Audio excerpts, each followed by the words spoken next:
the best-preserved Viking Age helmet from Scandinavia has a rounded iron cap, a face guard, and no horns. Found at Gjermundbu in Norway, its fragments were excavated from a rich 10th century burial. Conservation revealed plates joined beneath an iron framework with protection around the eyes and nose. Nothing on the helmet indicates sockets for a theatrical pair of horns. That absence does not rest on one object alone.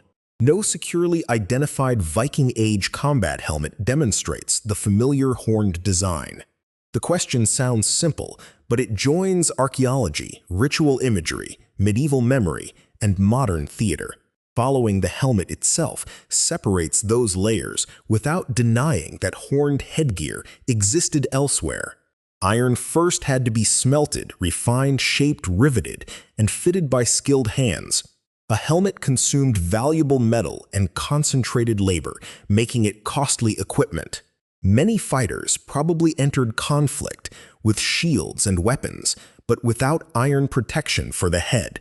Organic caps may have existed, although preservation makes their frequency difficult to measure. The Gjermundbu helmet therefore represents an unusual survivor, not standard issue. Its burial context also warns against reading it as a battlefield census. Elite graves display selected objects chosen by survivors according to local customs. Deposition removed this helmet from use and placed it within a deliberate funeral assemblage. The object proves that one sophisticated Scandinavian helmet existed during the Viking Age. It cannot establish how many comparable examples circulated or precisely who wore them. An iron eyebrow from Lokrum on Gotland carries decorative animal forms and belongs to an earlier Scandinavian tradition. The spectacle helmet from Sutton Hoo in England predates the Viking Age and reflects another elite context. Helmets from Vendel and Valsgarda in Sweden also belong mainly to earlier centuries. Their plates, crests, and imagery influenced how scholars understand northern martial display.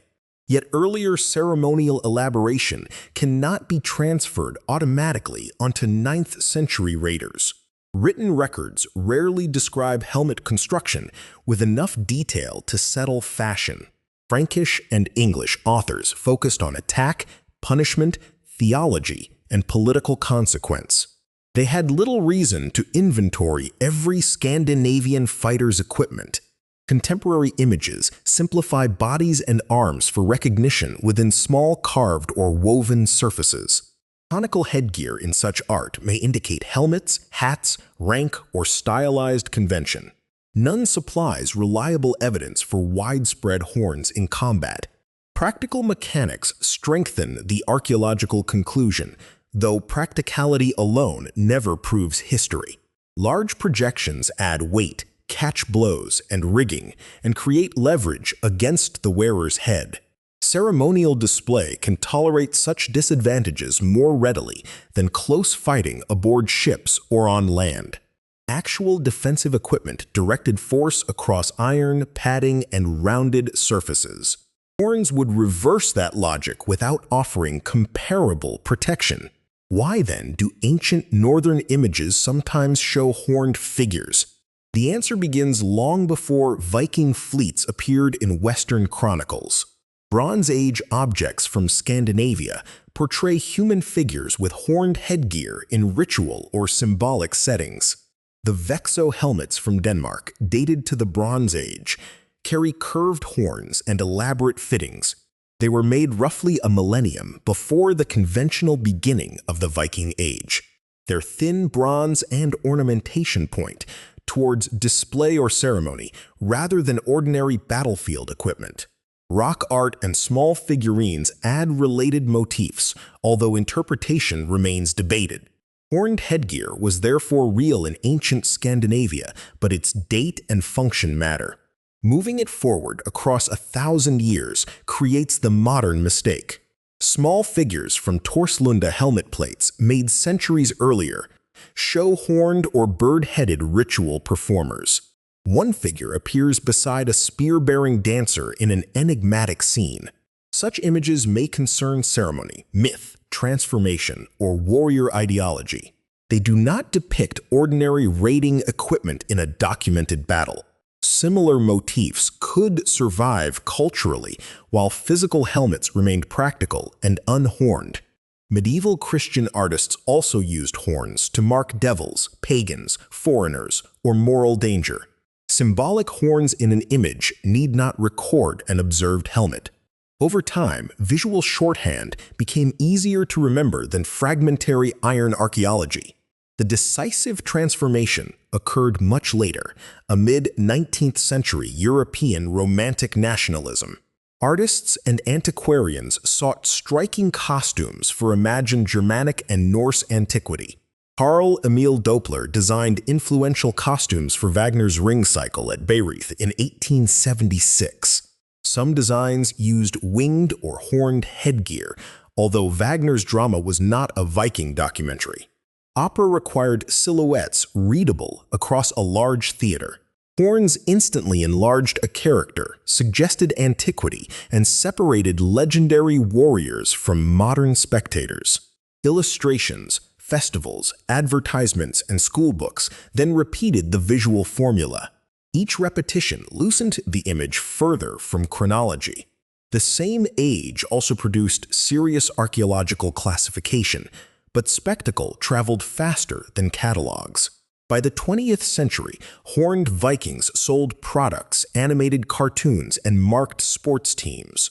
Comedy made the helmet cheerful. Political imagery could make it threatening. Neither use needed an actual 9th century example because recognition had become self-sustaining. Popular costume designers inherited a symbol whose origin most audiences no longer questioned. That history explains persistence better than any lost fleet of horned helmets. Could archaeologists someday discover an exceptional Viking Age horned headpiece? An isolated ceremonial object would not be impossible in principle.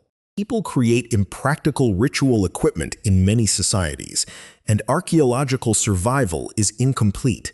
Nevertheless, such a find would require secure dating and context before changing the conclusion. It still would not show that fighters commonly wore horns. Extraordinary variation and widespread military practice are separate claims. The first demands one reliable object. The second needs repeated evidence across sites and sources. Modern replicas sometimes attach horns to plausible iron caps. Their craftsmanship demonstrates what contemporary makers can build, not what Viking Age smiths produced. Reenactment can test weight, visibility, and movement when equipment follows archaeological specifications. Once unsupported horns are added, the result becomes creative costume rather than experimental evidence. The misconception also hides what real helmets reveal. Gjermundbu's face guard protected vulnerable areas while preserving sight and breathing. Its construction records specialized knowledge, access to iron, and the wealth behind defensive equipment. Mail fragments in the same burial emphasize an unusually well-equipped person. Instead of making every Viking spectacular, the helmet exposes inequality among fighters. Most violence depended on organized crews, shields, weapons, transport, provisions, and political leadership. A pair of horns explains none of those systems. Removing them produces a less theatrical but more informative battlefield. Rounded iron surfaces appear beside wooden shields, padded clothing, bare heads, and equipment of uneven quality. That range fits archaeological preservation and the unequal resources of early medieval armies. It also returns attention to people harmed by raids rather than dressing violence as fantasy. A horned image remains useful when its true subject is modern memory. It reveals how theater can overwrite material evidence without a deliberate conspiracy. A visually efficient invention crossed opera, print, commerce, and entertainment until it felt ancient. Meanwhile, the excavated helmet remained corroded, incomplete, and harder to reproduce as an icon. Historical correction, therefore, requires more than cutting horns from a costume. The Gjermundbu fragments should be understood within burial practice, metalworking, status, and uncertain prevalence. Earlier horned objects belong to earlier ritual worlds, not a Viking wardrobe. Later horned characters belong to artistic choices made for different audiences. Securely dated Viking Age helmets favor protective forms without projecting antlers or horns. No written account compensates for the missing archaeological pattern. What remains uncertain is the full variety of rare ceremonial headgear now lost. What is secure is that horns did not define Viking warriors. The famous silhouette survives as 19th century visual storytelling, while the real helmet survives as 10th century iron,